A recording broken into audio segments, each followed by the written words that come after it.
Hello friends, AKCNC training channel पर आपका स्वागत है।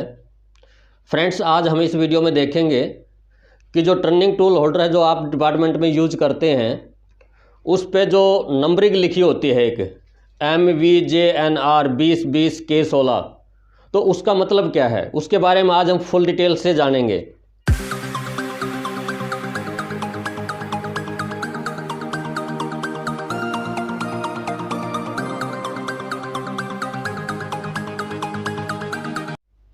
फ्रेंड्स, जैसे कि मैंने बोर्ड पे लिखा हुआ है, एक टूल होल्डर है हमारा MVJNR RL 2020K16। इसकी फुल फॉर्म क्या है, यानी ये इसकी पूरी डिटेल्स क्या है। जैसे हमारा M है, M के नीचे मैंने लिखा हुआ है क्लैंपिंग मेथड। हमारा जो टूल होल्डर है उसके ऊपर जो क्लैंपिंग लगी हुई है वो कौन से मेथड की है। ये कई तरह की आती है, जैसे P क्लैंप हो गया, D क्लैंप हो गया, M क्लैंप हो गया, S क्लैंप हो गया, C क्लैंप हो गया। इस तरह से कई मेथड की क्लैंपिंग होती है, वो उसके लिए आप चार्ट को देख सकते हैं। ठीक है फ्रेंड्स, उसके बाद आता है V क्या डोनेट करता है, V का क्या मतलब है। यहाँ पे जो इंसर्ट है वो V शेप की है हमारी, जो जैसे ये इंसर्ट है हमारी, इस तरह की शेप की इंसर्ट हम इसमें लगती है VNMG की। अगर यहाँ पे T होगा, सपोज करो T लिखा हो, तो वो TNMG की इंसर्ट लगेगी हमारी फिर। ठीक है फ्रेंड्स, तो ये होगा हमारा इंसर्ट की शेप। उसके बाद आता है J क्या है, टूल होल्डर की स्टाइल है। जो टूल होल्डर है उसकी स्टाइल क्या है, ये J टाइप में भी आता है। आपने देखा होगा टूल होल्डर न्यूट्रल भी होता है, वहाँ पे आपको N मिलेगा, V मिलेगा। ठीक है, तो इसके लिए भी आप चार्ट को देख सकते हैं। अगर हो सके तो इसका स्क्रीनशॉट ले लें, आपको मदद मिलेगी उससे। उसके बाद होता है N क्या होता है, जो इंसर्ट होती है उसका जो क्लियरेंस एंगल होता है वो होता है। जैसे VNMG है, VNMG में हमारे 4 एज होते हैं, उसमें हमारा क्लियरेंस एंगल नहीं होता है, ये एक नेगेटिव इंसर्ट है। जो पॉजिटिव इंसर्ट होगी उसका यहाँ पे अलग से आ जाएगा। ठीक है फ्रेंड्स, उसके बाद है R क्या है, हैंड ऑफ टूल, कि हमारा जो ये टूल होल्डर है वो लेफ्ट साइड है या राइट साइड है।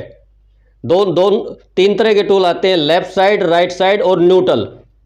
तो आपने जब टूल होल्डर मंगवाना है या मशीन पे कौन सा लगा हुआ है, तो आपको ये देखना कि कौन से टूल होल्डर की ज़रूरत है, हमें लेफ्ट साइड टूल होल्डर लगाना है या राइट साइड टूल होल्डर लगाना है। तो उसके हिसाब से आपकी मशीन पे कौन सा टूल होल्डर लगा हुआ है उसको आप चेक कर सकते हैं। उसके बाद आता है अपना 20-20। ये 20-20 क्या है, यहाँ पे सैंक हाइट, जो टूल होल्डर की सैंक है उसकी हाइट दी हुई है। अगला जो 20 होता है वो होता है सैंक विड्थ। जो आप चारों तरफ से पीस को चेक करेंगे, टूल होल्डर को चेक करेंगे, तो उस पर ये हाइट मिलेगी। जैसे 20-20 की सैंक होगी, 25-25 की सैंक होगी, 32-32 की सैंक होगी। इस तरह से टूल होल्डर आते हैं। उसके बाद आता है आपका के होता है टूल लेंथ। जो टूल है आपकी वो टूल की लेंथ होगी। आपने देखा होगा एम की भी आती है या के की आती है। के की 125 होती है लंबाई, एम की 150 लंबाई होती है। तो उसके लिए भी आप इसको चार्ट को देख सकते हैं, चार्ट में फुल डिटेल्स दी हुई है। उसके बाद आता है 16 का मतलब क्या है, यहाँ पे इंसर्ट की जो साइज है, इंसर्ट की जो लंबाई है वो दिखाई जाती है। जैसे VNMG का अगर हम बात करें तो VNMG की जो लंबाई ली जाती है वो यहाँ से ली जाती है, और TNMG की जो लंबाई ली जाती है वो इस कॉर्नर से ली जाती है। तो VNMG की लंबाई हम यहाँ से लेंगे, TNMG की लंबाई यहाँ से लेंगे। तो जो इंसर्ट की जो लंबाई होती है वो यहाँ पे लिखी होती है। ठीक है फ्रेंड्स, इसके बाद हम जो डिटेल्स बताएंगे वो थ्रेडिंग टूल होल्डर की और बोरिंग बार्स की। फ्रेंड्स, आज हम आपको समझाएंगे जो CNC मशीन पे थ्रेडिंग टूल होल्डर और इंसर्ट यूज होती है उनके ऊपर एक डिटेल आती है, एक कोड आता है, उसकी जानकारी आज हम आपको देंगे। थ्रेडिंग टूल होल्डर एक्सटर्नल और इंटरनल दोनों तरह से हो सकता है। एक्सटर्नल चूड़ी जो होती हैं वो मेल थ्रेड भी बोलते हैं और इंटरनल थ्रेड को फीमेल थ्रेड बोलते हैं। आउटर डाई पे जो चूड़ी कटती हैं उसको एक्सटर्नल चूड़ी बोलते हैं और जो आईडी के अंदर जो चूड़ी कटती हैं उसको फीमेल या इंटरनल थ्रेड बोलते हैं। ये इस तरह से जो इंटरनल थ्रेड होती है। जो हमारा जो टूल होल्डर का है वो डिजाइन कुछ इस तरह से होते हैं। कई टाइप से हमारे टूल होल्डर आते हैं। जो टूल होल्डर के ऊपर एक डिटेल होती है, जैसे इस टूल होल्डर के ऊपर डिटेल दी गई है SCRL2020K16। इस तरह से जो टूल होल्डर आपके पास आता है या आपको ऑर्डर करना है तो उसकी पूरा स्पेसिफिकेशन आपको पता होना चाहिए।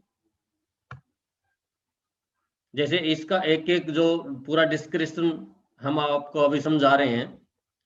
एस का जो मतलब होता है वो होता है कि जो टूल होल्डर है वो स्क्रू क्लैंप है। अगर वहां पे सी होगा तो टॉप क्लैंप होगा।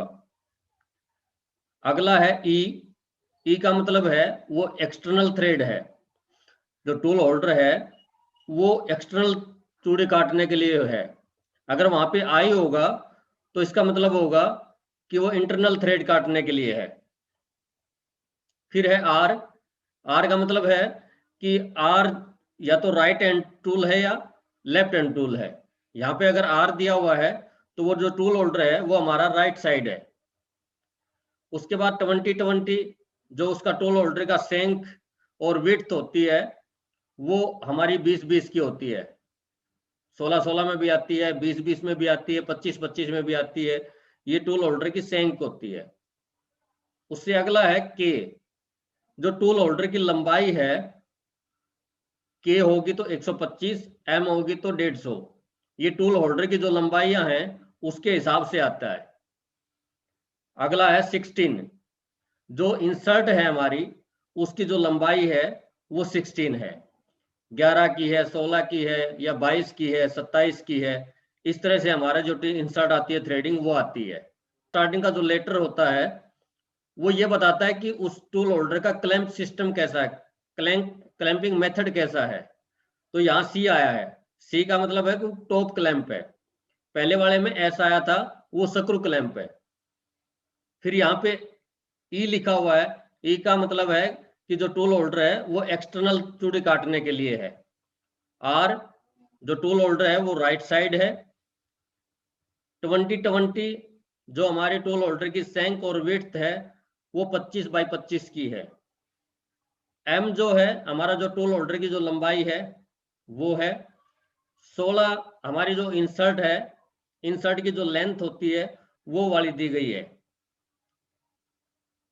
उसके बाद जो हमारे सीएनसी मशीन पे इंसर्ट यूज होती है थ्रेडिंग, उसके ऊपर भी एक डिस्क्रिप्शन दिया होता है। आप डिब्बी देखेंगे इंसर्ट की तो उसके ऊपर एक डिटेल दी होगी। तो अगर आपको भी ऑर्डर करना है इंसर्ट का या टूल होल्डर का तो उसकी आपको पूरी जानकारी होनी चाहिए। फ्रेंड्स, प्रोग्रामिंग स्टार्ट करने से पहले ऑपरेटर को, सेटर को, प्रोग्रामर को एक टूलिंग की अच्छी जानकारी होनी चाहिए। क्योंकि आप प्रोग्राम बना देंगे लेकिन अगर टूल का प्रॉपर सिलेक्शन नहीं कर पाएंगे तो उस प्रोग्राम का कोई मीनिंग नहीं है। तो आपको टूलिंग, प्रॉपर प्रोग्रामिंग की नॉलेज होनी चाहिए। अब एक इंसर्ट का नाम है 16 ERM 1.50 ISO IC 20। ये एक स्पेसिफिकेशन है पूरी इंसर्ट का। हम इसको बारीकी से समझते हैं। पहला जो लेटर है वो ये बताता है कि आपकी जो इंसर्ट है उसकी इंसर्ट की लंबाई कितनी है। ये अलग अलग टाइप की आती है। जैसे किसी की 06 की होगी, 08 की है, 11 की है, 16 की है, 22 की है, 27 की है। इस तरह से लंबाइयां अलग अलग टाइप की आती है इंसर्ट की। या यू टाइप में है। यूई अगर जहां लिखा होगा तो उसका मतलब है वो एक्सटर्नल है और यू टाइप की इंसर्ट है। यू आई जहां लिखा होगा यू टाइप की इंसर्ट है और इंटरनल थ्रेडिंग करने के लिए है। यू आई जहां लिखा होगा उसका मतलब है कि वो एक्सटर्नल में भी काम कर सकती है और इंटरनल में भी काम कर सकती है। उसके बाद जो आर दिया हुआ है वो ये बताता है कि आपकी जो इंसर्ट है वो राइट साइड की है या लेफ्ट साइड की है। 1.5 पिच की हमारी इंसर्ट है। ये यहाँ पे देखो आप, दो तरह से इंसर्ट आती हैं, फुल प्रोफाइल इंसर्ट है, पार्शियल इंसर्ट है। फुल प्रोफाइल जो इंसर्ट होगी वो इंचीज में और मीट्रिक में, वो वी टाइप में होगी। आप उसको अगर फुल प्रोफाइल इंसर्ट करके मंगवाएंगे तो 0.35 से लेके 9 mm तक, 0.35 से लेकर के 9 mm तक थ्रेडिंग कर सकते हैं। और अगर इंचीज में ले रहे हैं तो 2 TPI से लेकर के 72 TPI तक आप थ्रेडिंग कर सकते हैं।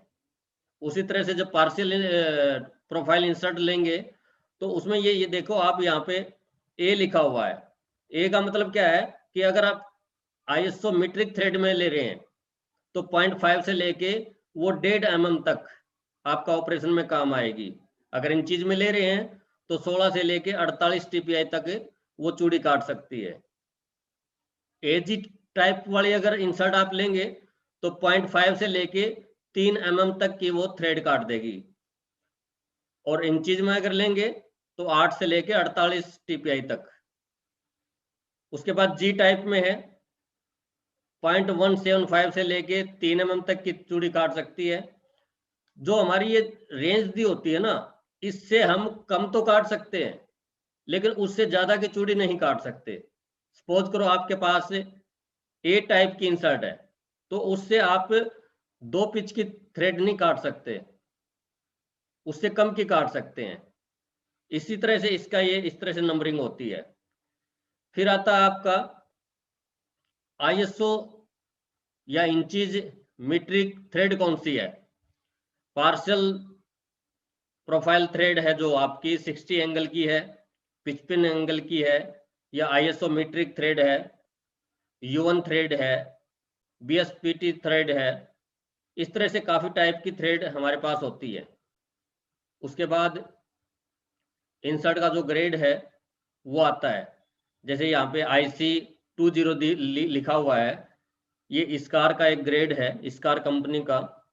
IC908, IC508, IC220, IC250, इस तरह से ग्रेड होते हैं। लास्ट में जो इंसर्ट पे लिखा होता है वो उस कंपनी का ग्रेड लिखा होता है। सेम ऐसे ही आप इस तरफ देखेंगे तो एक ये यहाँ पे फर्क है, 2M। 2M का मतलब क्या है कि जो इंसर्ट है हमारी वो 2 एज की है। ठीक है, ये यहाँ पे देखें आप, 2M 2 टीथ की, 3M 3 टीथ की, सिंगल टीथ की भी आती है और मल्टी टीथ की भी हमारे पास इंसर्ट आती है। इस तरह से हमारी देखो ये यहाँ पे दिखाया है, सिंगल टीथ वाली इंसर्ट है, 2 टीथ वाली इंसर्ट है, मल्टी टीथ वाली इंसर्ट है। ऑलमोस्ट इंडस्ट्री में 2 टाइप की इंसर्ट यूज होती हैं, पार्शियल प्रोफाइल और फुल प्रोफाइल। उनकी शेप ऐसी होती है, एक ऑपरेटर सेटर इस चीज में उलझ जाता है कि जो ये इंसर्ट है ये एक्सटर्नल के लिए है या इंटरनल के लिए है। तो एक मैं आपको बता देता हूं इसको चेक करने के लिए। जब आप अंगूठे में और उंगली के बीच में इंसर्ट को पकड़ेंगे तो जो उसका कटिंग एज अंगूठे की तरफ आएगा, इसका मतलब वो इंटरनल थ्रेड के लिए इंसर्ट है। आप इससे पता लगा सकते हैं। ऑलमोस्ट इंडस्ट्री में 2 टाइप की जो थ्रेडिंग है वो की जाती है, एक पैरेलल और एक टेपर वाली चूड़ी। टेपर में भी चूड़ी काट सकते हैं और ID में OD में हम पैरेलल भी चूड़ी काट सकते हैं, यानी स्ट्रेट चूड़ी काट सकते हैं, उसको हम बोलते हैं। CNC मशीन पे जो बोरिंग बार यूज होती है उस पे एक नंबर लिखा होता है, ये आईएसओ स्टैंडर्ड नंबर है, किसी भी कंपनी की बोरिंग बार रहेगी उस पर ये चीज जरूर लिखी रहेगी। तो आज इसके बारे में हम फुल डिटेल से जानेंगे। जो स्टार्टिंग में जो एस है ये हमें बताता है कि जो बोरिंग बार है, बार का टाइप कैसा है। जो स्टैंडर्ड आते हैं हमारे, जैसे ए टाइप की बोरिंग बार है, उसमें स्टील विद कूलेंट होल होगी।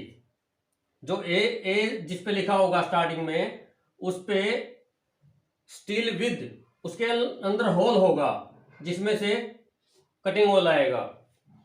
एक ई टाइप की आती है, ई टाइप की बोरिंग बार आती है, जिसमें जो आगे की जो हिस्सा रहेगा वो कार्बाइड का रहेगा, और जो पीछे की जो बॉडी रहती है, शंक रहती है, वो स्टील की रहती है। उसके बाद एक सी टाइप की आती है बोरिंग बार, वो कार्बाइड की रहती है, पूरी शंक और आगे का जो है पूरा हिस्सा उसका कार्बाइड का रहता है। फिर एक एस टाइप की आती है। एस का क्या मतलब है, ये स्टील बार होती है।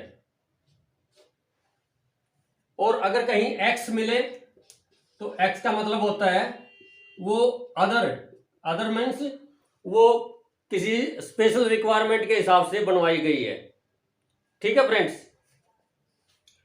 उसके बाद अगला आता है स्टवल का मतलब क्या है। यहां पे जो हमारी बोरिंग बार है, बोरिंग बार का जो डाया है वो हमारा 12 है। ये अलग अलग साइज में आती है, 6 से लेके 40 mm डाई तक बोरिंग बार आप स्टैंडर्ड में यूज करते हैं। उसके बाद आता है एम। एम क्या बताता है, यहां पे जो बोरिंग बार है, बोरिंग बार की लेंथ बताता है एम। एम एक सिंबल है यहां पे, जो ये एम है ये एक सिंबल है। इस सिंबल की एक स्टैंडर्ड है, उसकी एक लंबाई है। अगर हम लिस्ट में देखेंगे, ये लिस्ट देखो आप, अगर कहीं पे एच लिखा होता है तो उसकी जो बोरिंग बार की लंबाई रहेगी वो 100 mm रहेगी। अगर कहीं जे लिखा हुआ है तो उसकी 110 रहेगी। के अगर लिखा हुआ है तो 125 रहेगी। आपने देखा होगा MVJNR K16 ये टूल होल्डर में भी आता है, जो टर्निंग टूल होल्डर आता है उसमें भी आता है। तो ये बोरिंग बार के लिए और टर्निंग टूल के लिए जो ये लंबाई वाले जो सिंबल है, कोड है, ये सेम रहेंगे। फिर एम है, एम की लंबाई आपकी 150 mm रहेगी। अगर एन है तो 160 mm रहेगी। क्यू अगर लिखा हुआ है तो 180 mm रहेगी। आर अगर लिखा हुआ है तो 200 mm। इस तरह से बढ़ते बढ़ते अगर वाई लिखा हुआ है लास्ट में तो 500 mm तक की बोरिंग बार होती है।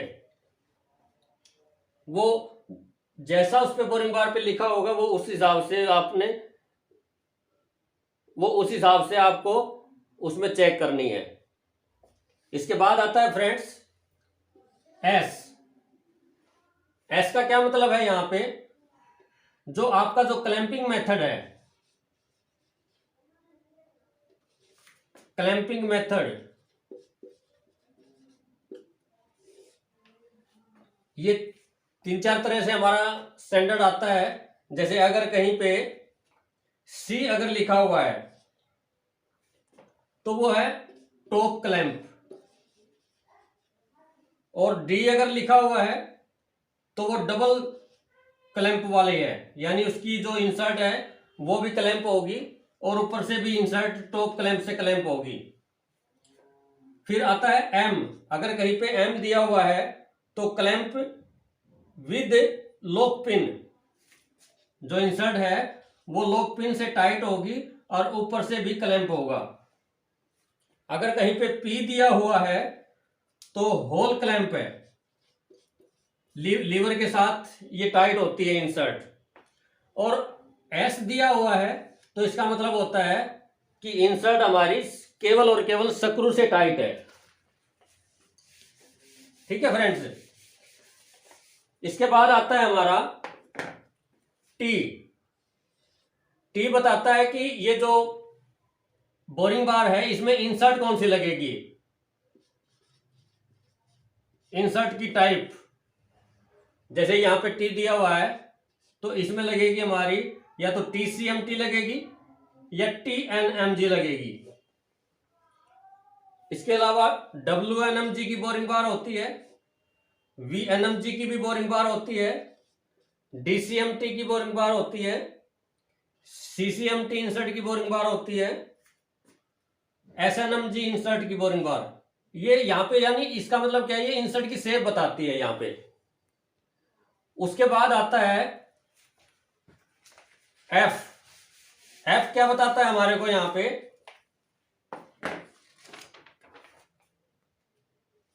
जो इंसर्ट जो बोरिंग बार है उसके बाद आता है हमारा F। F क्या बताता है हमारा, जो बोरिंग बार है उसका जो रिलीफ एंगल है, रिलीफ एंगल वो हमें बताता है। अगर L दिया हुआ है तो वो 95 डिग्री का होगा। वो किससे होता है, जो आपका पार्ट है उसका जो सेंटर लाइन है उससे एंगल लिया जाता है ये बोरिंग बार का।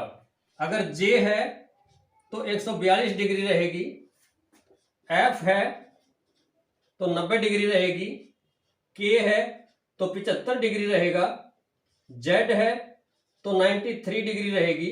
ये बैक साइड की टर्निंग रहेगी। जो Z है, अगर Z कहीं पे लिखा हुआ है तो वो ये दिखाएगा कि बैक साइड टर्निंग का बोरिंग बार है। अगर W होगा तो वो 60 डिग्री का रहेगा। तो ये हमारा जो बोरिंग बार का जो रिलीफ एंगल है वो हमें बताता है। इसके बाद आता है हमारा N। हमें क्या बताता है कि इंसर्ट रिलीफ एंगल है ये। जैसे अगर सिंबल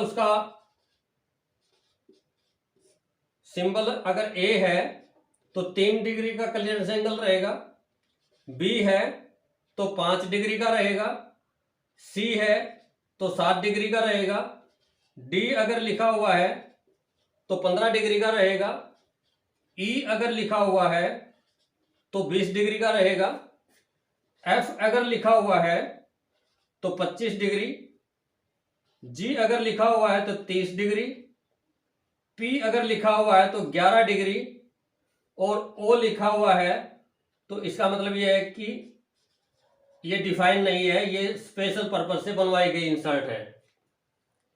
ठीक है फ्रेंड्स। इसके बाद आता है हमारा R और L। ये हमें क्या बताता है कि जो बोरिंग बार है आपकी, जो बार है वो किस साइड की है, लेफ्ट साइड है या राइट साइड है या फिर न्यूट्रल साइड है। 3 तरह की बोरिंग बार आती है हमारी, लेफ्ट साइड, राइट साइड और न्यूट्रल साइड। इसके बाद आता है हमारा ये 11 हमें क्या बताता है कि जो इंसर्ट है उसकी आपकी लंबाई क्या रहेगी। जैसे CCMT की इंसर्ट है, CNMG की इंसर्ट है, DNMG की इंसर्ट है, SNMG की इंसर्ट है, एक K टाइप की भी इंसर्ट आती है हमारे पास, K टाइप की इंसर्ट, या फिर TNMG की इंसर्ट है, VNMG की इंसर्ट है या WNMG की इंसर्ट है। तो ये जो लास्ट वाला जो रहता है हमारा, यहाँ पे जो भी लिखा हो वो ये बताता है कि हमारी इंसर्ट की जो लंबाई है वो कितनी है। अगर यहाँ पे 16 होगा तो इसका मतलब क्या है कि वो TNMG की इंसर्ट होगी या VNMG की इंसर्ट होगी। ठीक है फ्रेंड्स, आज हमने समझा कि जो CNC मशीन पे बोरिंग बार यूज होती है उस पे जो एक नंबर लिखा होता है उसकी फुल स्पेसिफिकेशन क्या है।